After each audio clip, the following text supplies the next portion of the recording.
I've been homeless on and off for many, many years across the country. The very first time, wow, it was in the 70s sometime. You know, being a lot younger and everything and adventurous, and I thought, cool, so I just started hitchhiking around the country. Initially, when I first met him, I believe that he was looking for employment opportunities, if I remember correctly. That's one thing about Ken, he's always willing and wanting to work. He has a history of education that really puts him in a unique situation.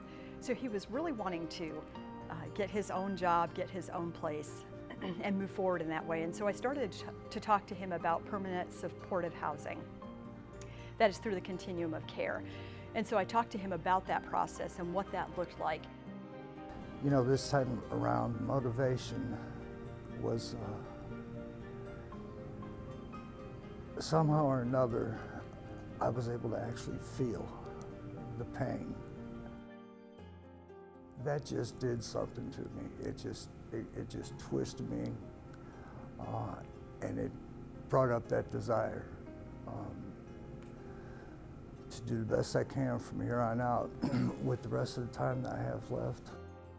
He has been in recovery from his addiction, homelessness. For 5 years, he has been working on many of those things. When he's a person who has suffered so much, you would think that maybe he would be very closed off, but instead it's really made him in tune to other people and understanding and being sympathetic and empathetic and looking at how he can help alleviate that suffering.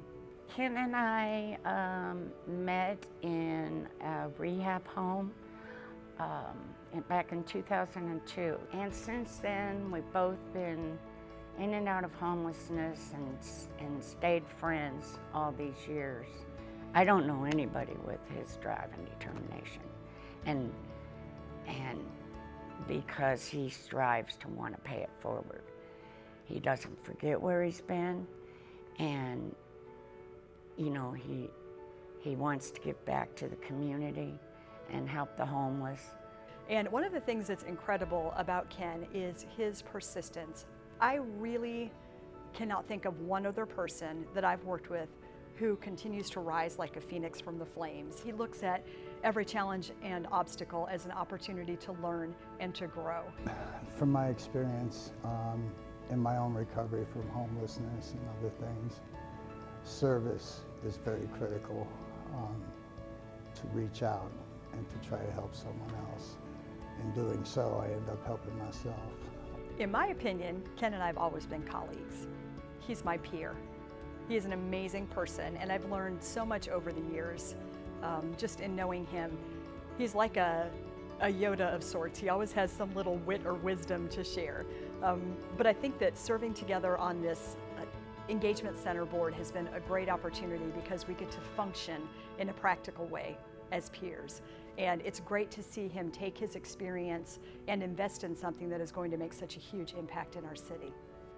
I want to say I'm very, very proud of you, Ken, and I love you. Congratulations, Ken. I've had the privilege to get to know you through our service on the Reuben Engagement Center Advisory Board. I can't imagine anybody who deserves this award more than you. You're an inspiration to us all, Ken. He would never seek something like this or desire something like this is why I think it's wonderful to recognize and celebrate someone like him. His life